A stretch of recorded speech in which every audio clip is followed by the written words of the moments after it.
নমস্কার বন্ধুরা, আমি রূপম। আজ আপনাদের জন্য হেমেন্দ্র কুমার রায়ের লেখা একটি গল্প, বনবাসী অভিশাপ। তো বেশি কিছু না বলে শুরু করা যাক। তার আগে যদি আপনারা চ্যানেলটিকে সাবস্ক্রাইব না করে থাকেন, অবশ্যই চ্যানেলটি সাবস্ক্রাইব করে বেল আইকনটা অল করে দেবেন এই ধরনের সকল গল্প সবথেকে প্রথমে নোটিফিকেশন পেতে গেলে। তো শুরু করা যাক। ছেলেবেলা থেকেই আমার বড় শিকারের শখ। ভারতবর্ষের নেটিভ বাঘ, গন্ডার ও ভাল্লুক প্রভৃতি অনেক চতুষ্পদীয় আমার হাতে জীবন জ্বালা নিবারণ করেছে বটে, কিন্তু ওসব পশুবধ করে আমি আর ন্যূনতম আনন্দ খুঁজে পাই না। গেল মহাযুদ্ধের সময় হঠাৎ আমার আফ্রিকায় যাবার সুযোগ উপস্থিত হলো। অবশ্য বন্দুকধারী সৈনিক বা শিকারী রূপে নয়, কলমধারী কেরানি রূপে। কিন্তু আফ্রিকায় গিয়েও বাঙালি কেরানি আমি ছুটি পেলেই শিকারী মূর্তি ধারণ করতুম। সেই সময়েরই একটা অদ্ভুত কাহিনী আজ আমি তোমাদের কাছে বলতে এসেছি। আমি তখন আফ্রিকার কিভু অরণ্যে গিয়ে তাঁবু ফেলেছি। এই কিভু অরণ্যের খ্যাতির প্রধান কারণ গরিলা। এত বেশি গরিলা আর কোথাও দেখা যায় না, সেই জন্যেই এই অরণ্যকে গরিলার স্বর্গ বলে ডাকা হয়। অবশ্য এখানকার এবং এর কাছাকাছি জঙ্গলে কেবল গরিলা নয়, হাতি, বুনো মহিষ, চিতাবাঘ, হিপোপটেমাস, অজগর, গন্ডার, সিংহ, ম্যান্ড্রিল ও আরও অনেক হিংস্র জন্তুও পাওয়া যায়। গরিলা শিকারে বিপদের ভয় পদে পদেই। একে তো গরিলারা পায়ের জোরে বাঘ ও সিংহের উপর টেক্কা মারতে পারে, তার উপর তাদের বুদ্ধির জোরও যে কোনো পশুর চেয়ে বেশি। তারা যখন দঙ্গল বেঁধে জঙ্গলের ভিতরে বেরিয়ে বেড়ায়, তখন হাতি, সিংহ বা গন্ডার পর্যন্ত তাদের পথ ছেড়ে দিয়ে মানে মানে সরে পড়ে হাঁপ ছাড়ে। কাজেই খুব সাবধানে নদীর ধারে একটা খোলা জমি বেছে নিয়ে আমি তাঁবু ফেললুম। আমার সঙ্গে ছিল 12 জন কার্ফি কুলি। এই কুলিদের সর্দারের নাম হচ্ছে মুরু। সে খুব পাকা লোক। বনের ভিতরে শিকারীদের পথ প্রদর্শক হয়ে মাথার চুল সে পাকিয়ে ধবধবে করে ফেলেছে। মুরু এ অঞ্চলের পথঘাট সব জানে। এখানকার বন্য অসভ্য জাতিদের সঙ্গে তার পরিচয়ও খুব ঘনিষ্ঠ। প্রথম রাত্রেই কিভুর জঙ্গলে একটা ঘটনা ঘটল। অনেক রাতে আচমকা আমার ঘুম ভেঙে গেল। কেন যে ঘুম ভাঙল কিছুই বুঝতে পারলুম না, কিন্তু কেবলই মনে হতে লাগলো যে আমার তাঁবুর ঘুটঘুটে অন্ধকারের মধ্যে যেন মূর্তিমান কোনো অজানা বিপদ এসে হানা দিয়েছে। তাড়াতাড়ি ইলেকট্রিক টর্চটা তুলে নিয়ে তাঁবুর চারিদিকে আলো ফেলতে লাগলুম, কিন্তু কোথাও সন্দেহজনক কিছুই আবিষ্কার করতে পারলুম না। কিছু দেখতে পেলুম না বটে, কিন্তু একটা ব্যাপার অনুভব করলুম। তাঁবুর ভিতরে কেমন যেন একটা দুর্গন্ধ পাওয়া যাচ্ছে, যেন কোনো বন্য জন্তুর গায়ের বিশ্রী গন্ধ। বন্দুকটা তুলে নিয়ে তাঁবুর দরজা খুলে বাইরে গিয়ে দাঁড়ালুম।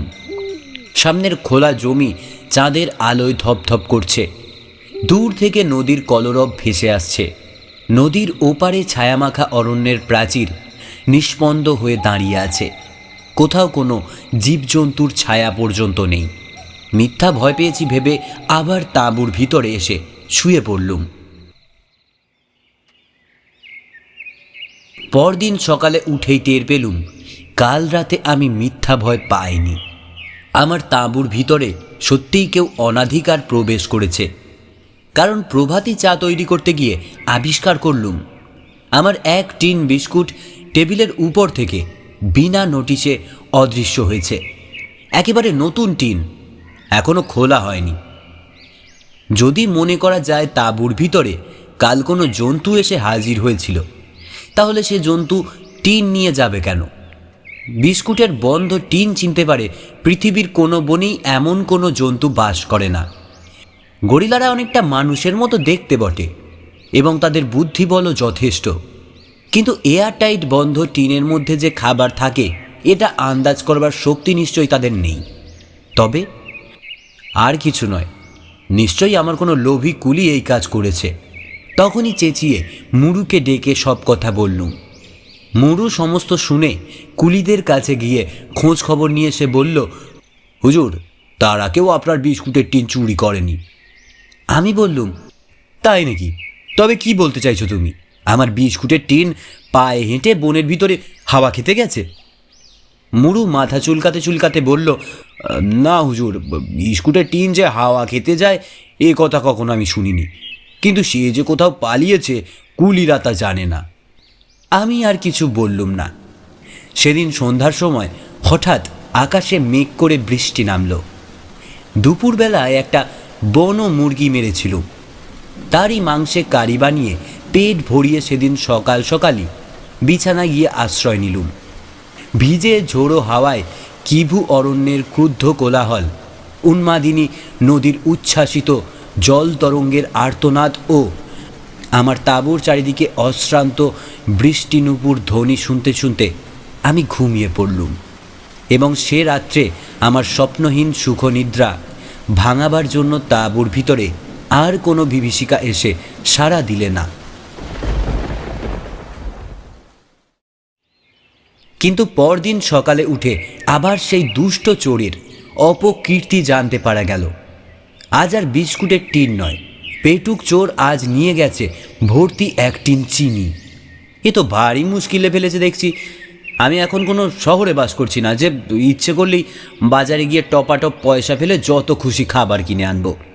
সভ্যতার কাছ থেকে এত দূরে এই সঙ্গীহীন নিবিড় অরণ্যের মধ্যে এসে রোজ যদি চোরের এমন অত্যাচার সইতে হয়, তাহলে 2-4 দিন পরে অনাহারেই মারা পড়তে হবে যে। অত্যন্ত ক্রুদ্ধ হয়ে আমি তাঁবুর বাইরে বেরিয়ে গেলুম। কিন্তু সেখানে গিয়েই আবার একটা নতুন জিনিস চোখে পড়ল। কালকের রাত্রের বৃষ্টিতে তাঁবুর দরজার সামনে মাটি ভিজে কাদার সৃষ্টি হয়েছে এবং সেই কাদার উপর রয়েছে মানুষের পায়ের কয়েকটা স্পষ্ট ছাপ। খুব চিৎকার করে ডাকলুম, মুড়ু, মুড়ু। হুজুর বলে মুড়ু সেলাম ঠুকল। মুড়ু, আজ আবার আমার চিনির টিন চুরি হয়ে গিয়েছে। কাল বিস্কুট, আজ চিনি, বলেন কি হুজুর? শুধু তাই নয়, চোর যে মানুষ আজ আমি সে প্রমাণও পেয়েছি। এ চোর তোমার ওই কুলিদের দলে লুকিয়ে আছে। কেমন করে জানলেন? ওই মাটির দিকে তাকাও, দেখো। মুড়ু অবাক হয়ে মাটির উপরেই সেই দাগগুলোর দিকে তাকিয়ে রইল অনেকক্ষণ ধরে। তারপর সেইখানে হাঁটু গেড়ে বসে পড়ে আরও ভালো করে পরীক্ষা করতে লাগলো। আমি জানতুম আফ্রিকার বনে জঙ্গলে যারা থাকে পায়ের দাগ দেখে তারা অনেক তথ্যই আবিষ্কার করতে পারে। কাজেই এই দাগগুলো দেখে মুড়ু কি বলে তা শোনার জন্য সআগ্রহে অপেক্ষা করতে লাগলুম। মুড়ু যখন উঠে দাঁড়ালো তখন তার চোখে মুখে যেন একটা রহস্যের ইঙ্গিত ফুটে উঠল। আমি বললুম, কেমন মুড়ু, এখন বিশ্বাস হলো তো যে এ চুরি তোমারই কুলিদের কীর্তি? মুড়ু মাথা নাড়া দিয়ে বলল, না হুজুর, এ পায়ের দাগ আমার কোনো কুলিদের নয়। কোনো কুলিরই নয়? এই গহন বনে আমরা ছাড়া আর কোনো মানুষ আছে? মুড়ু খানিকক্ষণ চুপ করে রইল, তারপর মৃদু স্বরে বলল, বনে কত রহস্য থাকে তা কে জানে। আমি দৃঢ় স্বরে বললাম, বনের কোনো রহস্যের কথাই আমি জানতে চাই না, কিন্তু এই হতভাগা চোরকে আজ আমি হাতে হাতে ধরতে চাই। কেমন করে হুজুর? তাঁবুর সামনের ওই গাছটার উপরে উঠে আজ রাতে তোমাকে পাহারা দিতে হবে, আর তাঁবুর ভিতরে বন্দুক নিয়ে বসে পাহারা দেব আমি। কিন্তু কুলিদের কারুর কাছেই এসব কোনো কথাই তুমি প্রকাশ করো না। মুড়ু ঘাড় নেড়ে বললে, আচ্ছা, কিন্তু হুজুর আমার আর একটা কথা আপনি বিশ্বাস করবেন। কি কথা? মুড়ু আমার আরও কাছে সরে এসে চুপি চুপি ভীত স্বরে বললে, হুজুর, এই যে পায়ের দাগগুলো দেখছেন এগুলো মেয়ে মানুষের পায়ের দাগ। আমি স্তম্ভিত মনে ভাবতে লাগলুম মুড়ু কি বলতে চায়। সে কি ভূত পেতনির কথা বলছে? দুপুরবেলা 2-1টা পাখি টাখি মারবার মতলবে নদীর ধার ধরে এগিয়ে চললুম। ছোট্ট নদীটি এখানে রোদের আভায় চকচকে একটা রূপোর হাঁসুলির মতো বেঁকে বনের ভিতরে চলে গিয়েছে, যেন শ্যামলতার স্নিগ্ধ ছায়াকে খুঁজতে। অরণ্যের ভিতরে রিপুল দেহ বনস্পতিদের আশেপাশে দাঁড়িয়ে বাতাসের তালে তালে দুলছে বাঁশ ঝাড়ের পর বাঁশ ঝাড়। এই সব ঝাড়ের কচি কচি বাঁশ ও পাতা হচ্ছে গরিলাদের প্রধান খাদ্য। কিভুর অরণ্যে বাঁশঝাড়ের সংখ্যা হয় না, সেই জন্যই গরিলারা এখানে এসে রাজ্য স্থাপন করেছে। বনে পাখি দেখলুম অনেক, কিন্তু তারা শিকারের পাখি নয়। শ্যামলতার আড়ালে বসে তারা কেউ গান গায়, কেউ পুচ্ছ দুলিয়ে নেচে বেড়ায়, কেউ রামধনু রঙের বিদ্যুতের মতো চোখের সামনে দিয়ে উড়ে যায়। এই ভয়াবহ অরণ্যকে তারা রূপে আর সুরে উৎসবময় করে তোলে। নিষ্ঠুর বন্দুকের জন্য তারা সৃষ্ট হয়নি। বনের পাখি আজ আমার উদরের স্বর্গলাভে বঞ্চিত হলো বুঝে ধীরে ধীরে আবার তাঁবুর দিকে ফিরলাম।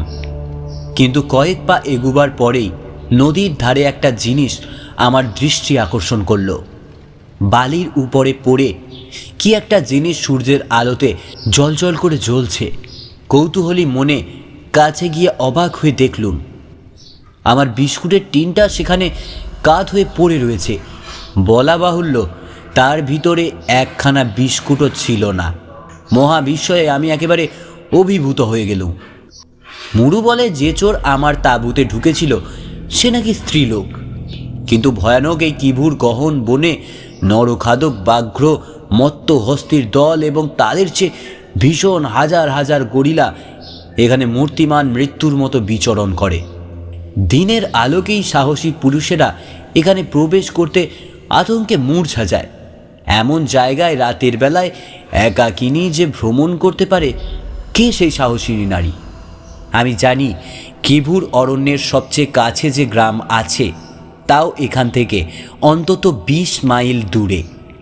অত দূর থেকে যে কোনো স্ত্রীলোক এসে রোজ আমার খাবার চুরি করবে আর এই হিংস্র জন্তু ভরা বনে নিশুত রাতের নদীর ধারে বসে নির্ভয়ে আহার করবে, এ কথা অসম্ভব, সম্পূর্ণ অসম্ভব। তাহলে এ কে? এ কি তবে মানুষ নয়? তবে কি প্রেতাত্মা বলে কোনো কিছুর অস্তিত্ব সত্য সত্যই আছে? কিন্তু ভূতের কর্তব্য তো মানুষকে ভয় দেখানো। এ ভূত তো ভয় দেখায় না, ভয়ে ভয়ে খাবার চুরি করে লুকিয়ে পালায়। আফ্রিকার ভূত কি এতই ভীত? সে রাত্রে গাছের ডালে বসে রইল মুড়ু, আর আমি রইলুম তাঁবুর ভিতরে চেয়ারে বসে। আলো দিলুম নিভিয়ে এবং হাতে রইল তৈরি বন্দুক।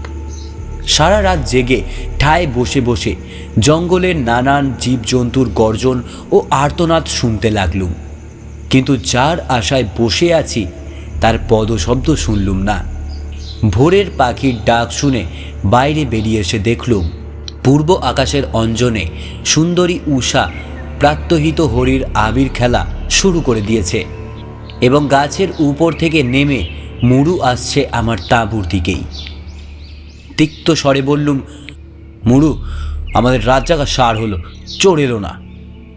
মুড়ু গম্ভীরভাবে বললে, চোর এসেছিল হুজুর। এসেছিল? কোথায়, কখন? ওই বাঁশঝাড়ের তলায়, কাল শেষ রাতে। তুমি তাকে দেখলে অথচ ধরলে না? মুড়ু ধীরে ধীরে বলল, কেমন করে ধরবো হুজুর?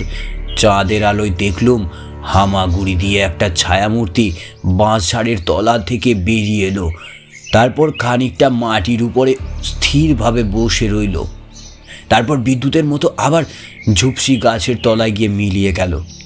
বোধহয় সে আমাকে দেখতে পেয়েছিল। আমি রুদ্ধশ্বাসে বলে উঠলুম, তার চেহারা কীরকম মুড়ু? সে জন্তু না মানুষ না? দূর থেকে কিছুই বুঝতে পারিনি হুজুর। আমি দৃঢ় স্বরে বললুম, মুড়ু, আজ রাতে আর গাছের উপর নয়, আমার পাশের তাঁবুতে তুমি জেগে বসে থাকবে। আমার তাঁবুতে আমিও জেগে থাকব। এই চোরকে গ্রেফতার না করে এখান থেকে আমি নড়ব না। রাত 12টা, 1টা, 2টো বেজে গেল। অন্ধকার তাঁবুর ভিতরে একলা আমি শুয়ে আছি। ঘুমের ঘোরে চোখ বন্ধ হয়ে আসছে, তবু আমি ঘুমাইনি। অরণ্যের গভীরতার ভিতর থেকে আজও তেমনই জীবন ও মৃত্যুর কোলাহল ভেসে আসছে। কেউ করছে প্রচুর গর্জন, কেউ করছে করুণ আর্তনাদ। গানের পাখিরা এখন গান গেছে ভুলে, মাঝে মাঝে খালি অমঙ্গলের সম্ভাবনা জানিয়ে কর্কশ কণ্ঠে চেঁচিয়ে উঠছে পেচ করা, এবং জীবজন্তুর সেই সব শব্দের উপরে আর একটা ভয়ানক শব্দ সারাক্ষণ জেগে রয়েছে, যা অবর্ণনীয়, যেন বনবাসী নিশিথিনীর হৃৎপিণ্ডের আশ্রান্ত শব্দ। সেই অরণ্য শ্মশানের অধিষ্ঠাত্রী দেবতা হচ্ছে কাল রাত্রি। তার ক্ষুদিত নিষ্ঠুর আত্মা যেন তালে তালে হুঙ্কার দিয়ে ক্রমাগত বলে যাচ্ছে, রক্ত কই, রক্ত চাই, রক্ত কই, রক্ত আন, রক্ত কই, রক্ত দে। বুনো রাতের এই ভাষা বোঝে বলেই হয়তো প্রতি রাত্রে বনে বনের সিংহ জাগে, চিতা হানা দেয়, অজগর পাকসাট মারে। অচম্বিতে আমার তাঁবুর দরজার পর্দা আস্তে আস্তে সরিয়ে খানিকটা চন্দ্রকিরণ ভিতরে প্রবেশ করল। তাড়াতাড়ি আমি চোখ মুদে দেখলুম, হয়তো এই চাঁদের আলোর সঙ্গে এখনই সে মূর্তিমান বিভীষিকা তাঁবুর ভিতরে প্রবেশ করবে। নিবিড় অন্ধকারেও তার চোখ অন্ধ হয় না। আমি জেগে আছি দেখলে হয়তো সে দরজার কাছ থেকেই উঁকি মেরে আবার অদৃশ্য হবে। কিন্তু কে সে জন্তু নয় তা জানি, কিন্তু সে কি মানুষ? ডান হাতে রিভলভার আর বাঁ হাতে ইলেকট্রিক টর্চটা প্রাণপণে চেপে ধরলুম। তারপরে খুব মৃদু পায়ের শব্দ পেলুম। শব্দটা ক্রমে আমার মাথার কাছে এসে হঠাৎ থেমে গেল। বিষম একটা বোটকা গন্ধে চারিদিকটা বিষাক্ত হয়ে উঠল, যেন কোনো বন্য জন্তুর গায়ের গন্ধ। ফোঁস করে একটা তপ্ত নিঃশ্বাস আমার মুখের উপর এসে পড়ল। বিভীষিকা তাহলে আমার কাছে এসে দাঁড়িয়েছে, হয়তো জ্বলন্ত দৃষ্টিতে আমাকেই লক্ষ্য করছে। কিন্তু যদি সে হঠাৎ আমাকে আক্রমণ করে, এই সম্ভাবনা মনে জাগা মাত্রই তীরের মতো উঠে পড়লুম এবং সঙ্গে সঙ্গে টর্চের চাবিও টিপে ধরলুম। টর্চের আলোকোচ্ছ্বাসের মধ্যে যে মুখখানা দুঃস্বপ্নের মতো ফুটে উঠল, সে কি মানুষের মুখ? সে কি স্ত্রীলোকের মুখ, নাকি কোনো পুরুষের মুখ? দপদপ করছে দুটো অগ্নিভরা বুভুক্ষু দৃষ্টি, ঝকমক করছে অনেকগুলো হিংস্র দন্ত, লটপট করছে রাশিকৃত কুণ্ডলি মাখানো সাপের মতো কেশমালা। তারপরেই আলোকরেখার ভিতর থেকে সেই বিভীষণ মুখখানা বিদ্যুতের মতো স্যাঁত করে সরে গেল। যত জোরে পারি চেঁচে উঠলাম, মুড়ু, মুড়ু, মুড়ু, এদিকে এসো। দ্রুত পদধ্বনি এবং পর মুহূর্তেই তাঁবুর বাইরে বিকট এক অমানসিক তীব্র গর্জন ও বিষম আর্তচিৎকার। এক লাফে আমিও তাঁবুর বাইরে গিয়ে দাঁড়ালুম। উজ্জ্বল চাঁদের আলোয় যা দেখলুম সে কি দৃশ্য! তাঁবুর দরজার সামনেই মাটির উপর পড়ে ছটফট করছে হতভাগ্য মুড়ু, এবং মুড়ুর বুকের উপর পড়ে তার গলা কামড়ে ধরেছে প্রেতিনীর মতো বিভৎস একটা কালো মূর্তি। আমায় দেখেই সে আবার গর্জন করে লাফিয়ে উঠল এবং সঙ্গে সঙ্গে তাকে লক্ষ্য করে আমিও রিভলভারের ঘোড়া টিপে দিলুম। অত্যন্ত তীক্ষ্ণ এক চিৎকার করে মূর্তিটি মাটির উপর লুটিয়ে পড়ে স্থির হয়ে রইল। ঠিক সেই সময়ে গভীর অরণ্যের ভিতর থেকে আর একটা বিচিত্র ভয়াবহ রোমাঞ্চকর কোলাহল জেগে উঠল, যেন বিরাট অরণ্যের ভয়ঙ্কর বিপুল আত্মা প্রচণ্ড হিংসার নেশায় অধীর হয়ে পায়ে পায়ে এগিয়ে আসছে আমাদের দিকে। এগিয়ে, আরও এগিয়ে, আরও এগিয়ে আসছে। এ আমার বিকৃত মস্তিষ্কের কল্পনা নয়, কিন্তু স্তম্ভিত বিস্ময়ে স্পষ্টই দেখলাম বনের বড় বড় বাঁশগুলো টলমল টলমল করে দোল খাচ্ছে। মরমর করে গাছের পর গাছ ভেঙে পড়ছে এবং যেন জীবন্ত অন্ধকারের একটা সুদীর্ঘ প্রাচীর পৃথিবীকে থরথরিয়ে আমাদের লক্ষ্য করেই তেড়ে আসছে। কি করব বুঝতে না পেরে আচ্ছন্ন মতন দাঁড়িয়ে আছি। এমন সময় আমার পিছন থেকে একটা কালো মূর্তি সেই জীবন্ত অন্ধকারের দিকে ছুটে গেল কালবৈশাখীর মতো তীব্র বেগে। চমকে পিছন ফিরে দেখি আমার রিভলভারের গুলিতে আহত সেই ভয়ানক মূর্তিটা আর সেখানে মাটির উপর পড়ে নেই। নিজের আহত কণ্ঠদেশে হাত দিয়ে মুড়ুও তখন উঠে দাঁড়িয়েছে। হাঁপাতে হাঁপাতে বললুম, মুড়ু, মুড়ু, এ কি ব্যাপার? বনের ভিতরে ও কিসের শব্দ? কি এগিয়ে আসছে? যাতনা বিকৃত স্বরে মুড়ু বললে, না হুজুর, ওরা আর এগিয়ে আসছে না, ওরা আবার বনের ভিতরে ফিরে যাচ্ছে। ওরা কারা? ওরা গরিলা। গরিলা? ওরা এগিয়েই বা আসছে কেন, আর ফিরেই বা যাচ্ছে কেন? নুমা হুজুর, নুমা নুমা হচ্ছে গরিলাদের মেয়ে। তাকে ফিরে পেয়েই ওরা আবার ফিরে যাচ্ছে। মুরু, কি বলছো তুমি? শুনুন হুজুর, এখান থেকে 20 মাইল তফাতে আফ্রিকাদের একটা গ্রাম আছে। নুমা ছিল কার্ফিদের সর্দারের মেয়ে। গরিলারা একদিন এসে তাকে চুরি করে নিয়ে যায়। সেই থেকে গরিলাদের সঙ্গে থেকে নুমাও এখন গরিলাদের মেয়ে হয়ে গেছে। আর কোনো মানুষই তাকে দেখতে পায়নি। সে আজ 16 বছরের কথা। অবাক হয়ে নিষ্পলক নেত্রে অরণ্যের দিকে তাকিয়ে রইলুম। স্বপ্নময় চাঁদের আলোয় চারিদিকে রূপলি ছবির মতো অপূর্ব হয়ে উঠেছে। নদীর সমুজ্জ্বল হীরক খচিত জলবীণায় যে গানের আনন্দ বেজে উঠেছে, তার মধ্যে আর একটুকুও ভয় বা বিষাদের আভাস নেই। গরিলাদের পোষা মেয়ে নুমা নিশ্চয়ই আর কখনো তার মানুষ মায়ের কোলে ফিরে আসেনি। শেষ হলো আজকের কাহিনী বনবাসী অভিশাপ। আশা করছি আপনাদের ভালো লেগেছে। যদি ভালো লেগে থাকে অবশ্যই ভিডিওটিকে লাইক করবেন, কমেন্ট করে জানাবেন কেমন লেগেছে এবং চ্যানেলটিকে সাবস্ক্রাইব করে বেল আইকনটা অল করবেন এই ধরনের গল্প প্রতি সপ্তাহে সবথেকে প্রথমে পেতে। ভালো থাকবেন, দেখা হচ্ছে পরবর্তী গল্পে।